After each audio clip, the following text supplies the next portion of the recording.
Bonjour à toutes et à tous et bienvenue sur la chaîne YouTube du Journal du Réal. Une fois de plus, moi, Guillaume et moi pour vous faire ce petit débrief de ce tirage au sort de Ligue des Champions qui vient tout juste de se finir, où on a vu le Real Madrid hériter d'un groupe tout à fait abordable, assez clément, composé pour faire assez court du RB Leipzig, du Shakhtar Donetsk et du Celtic Glasgow.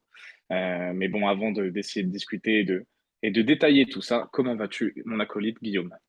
Bah écoute, ça va un petit peu mieux qu'hier pendant la vidéo avec Pablo où j'étais sacrément malade. Ça va un peu mieux, je commence à guérir. Donc les abonnés voient mon état chaque jour maintenant, vu je suis sur un rythme d'une vidéo par jour, donc ils me voient guérir tranquillement. Et toi, ça va bien? Bah, écoute, ça va. Je vois que tu as une voix bien rock, bien sexy. Donc, ça va être il le faut pour parler de ce groupe qui n'a en rien de sexy, malheureusement.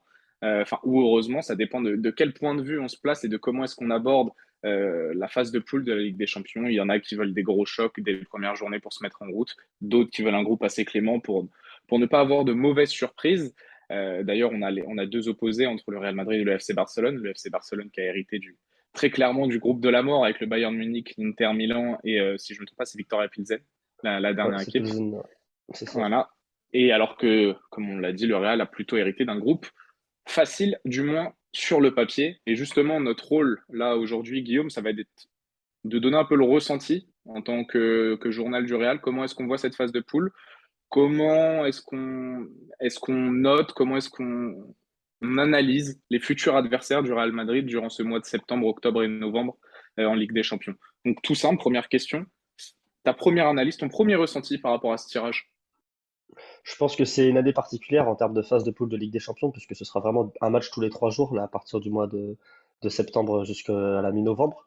Donc je pense que s'il y avait une année où il fallait avoir un groupe un peu chiant, un peu nul, avec des matchs qui sont pas très sexy, comme tu l'as dit en introduction, avec Leipzig, Donetsk, même si ce sont des équipes respectables, et Celtic Glasgow, c'est des matchs qui donnent moins envie que le match face à l'Inter, par exemple, l'an passé, ou des phases de poule avec le PSG aussi à l'époque, par exemple. Mais pour le coup, c'est peut-être la meilleure année pour avoir un groupe entre guillemets un petit peu chiant comme ça, puisque ça permettrait potentiellement au Real de se qualifier en 4 ou 5 matchs, de faire tourner sur les un ou 2 derniers matchs, voire même potentiellement de faire tourner sur un match avant. Et ça permettrait aussi donc de mieux préparer physiquement le groupe, de mieux gérer ça, d'avoir les stars du Real Madrid qui sont tous internationaux, être aussi peut-être pas arriver en tout cas dans sélection nationale et à la Coupe du Monde en tirant la langue, mais arriver avec un peu plus de repos, avec un ou deux matchs de repos qui ne joueront pas en Ligue des Champions, alors que s'ils étaient tombés dans la poule dont le Barça a hérité, par exemple, il y a 4 matchs, tu n'as pas le droit de faire tourner, tout simplement. Là, dans ce cas-là, tu peux choisir les matchs où tu fais tourner aussi d'un point de vue calendrier. Donc c'est une bonne chose parce que c'est la bonne année d'avoir une poule chiante. Après, c'est sûr que c'est un peu dommage parce qu'il n'y a aucune affiche qui est très alléchante. Le match au Celtic, c'est sympa parce que c'est deux clubs historiques, mais ça reste un club qui est quand même plus faible, surtout depuis quelques années, que le Real ou même que les autres adversaires. Leipzig, c'est un club qui n'a pas d'histoire. Le Shakhtar Donetsk, c'est un club que le Real rencontre chaque année en phase de poule, donc Un c'est un habitué. petit peu moins attrayant. Bah, c'est vrai, tu fais bien de rappeler le contexte assez particulier de cette saison 2022-2023. On sait qu'il y a la Coupe du Monde au Qatar qui va se dérouler du mois de novembre jusqu'à fin décembre. Donc, on a des matchs très rapprochés. On a les 6 matchs de Ligue des Champions à l'espace de 3 semaines. Non, pardon, à l'espace de 9 semaines. 9 semaines, je crois, oui, voilà. Ouais. 9 semaines, c'est-à-dire qu'on a 2 matchs en septembre, 3 matchs en octobre et un match début novembre. En gros, on a le Euh, calendrier, l'habitude qu'on avait avant, tu sais, c'était un week-end de championnat, un match de Ligue des Champions, week-end de championnat, pas de match de Ligue des Champions, week-end de championnat, match de Ligue des Champions, week-end de championnat, trêve internationale. Et là, le seul truc qu'il y a, c'est que les trêves internationales ne sont pas là. Et donc, on va ouais. avoir un rythme beaucoup plus soutenu jusqu'à la mi-novembre. En fait, on a la J1, J2 de Ligue des Champions qui s'enchaînent. Après, on a une petite pause d'une semaine. Et après, on a la J3, J4 qui s'enchaîne. Une pause d'une semaine et la J5, J6. Donc, tout ça va être extrêmement rythmé. Et c'est vrai que tu fais bien de rappeler le contexte. Je pense que c'est très intéressant et que ça risque d'être extrêmement bénéfique au Real Madrid d'avoir une poule qui est sur le papier assez faible avec des adversaires où le Real va pouvoir normalement être dans la gestion, être dans la gestion logiquement, donc pouvoir faire tourner, comme tu l'as dit. Donc, c'est vrai que sur le papier, il n'y a rien de très attrayant, mais je pense que pour le coup, cette année, c'était, comme tu l'as dit, exactement l'année parfaite pour faire ça. Donc, c'est plutôt un avantage. Si on doit essayer de détailler rapidement les adversaires, je sais que tu as fait un rapide panel, mais le plus gros adversaire de cette poule, c'est Leipzig, tout de même.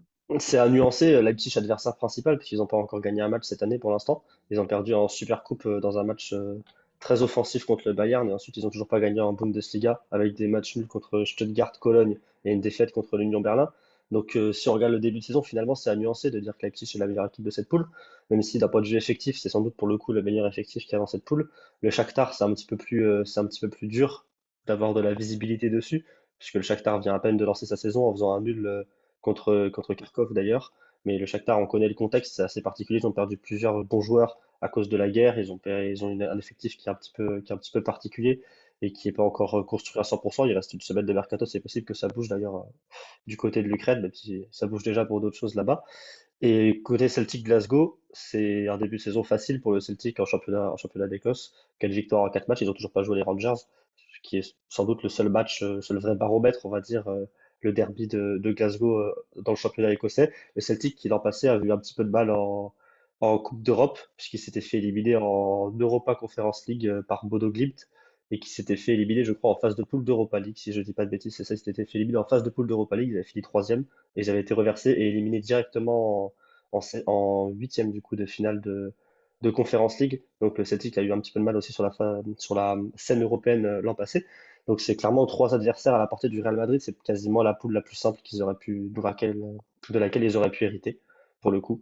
Donc c'est vraiment des adversaires qui sont largement à la portée du Real, que ce soit un Real titulaire ou que ce soit un Real qui fait tourner.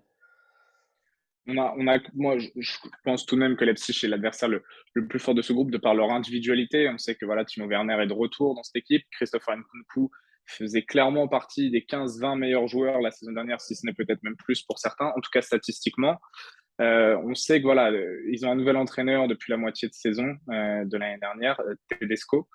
C'est une équipe qui a fait une très bonne seconde partie de saison, en tout cas en championnat, qui a réussi à pousser pour aller chercher la qualification en Ligue des Champions. Comme tu l'as dit, un début de saison poussif. À voir ce que ça va donner en Europe. Du côté de Shakhtar, ils ont perdu vraiment tous leurs meilleurs éléments. Il y a un contexte très particulier. En plus de ça, ils vont évoluer en Pologne cette saison pour les matchs européens. Donc, pas devant leur public. Bon, voilà. Après, ils ont des circonstances plus qu'atténuantes. Mais donc, Et ils ont si on ne l'habitude. prend que... Le Shakhtar joue à Kiev en Europe depuis 7 ou 8 ans. Ils ne jouaient pas dans le Donbass. Donc ils ont finalement l'habitude de ne pas jouer à domicile réellement, puisque ça fait des Entre années qu'ils sont en guillemets, ouais. guerre à Donetsk. Mais donc on est encore... Là, c'est encore plus poussé, quoi. C'est carrément en dehors des frontières ukrainiennes. Donc, on va pas forcément s'attarder trop sur cette équipe Tu sais qui devrait... que j'ai le groupe pro du Shakhtar sous les yeux. Il y a 14 joueurs actuellement. et voilà.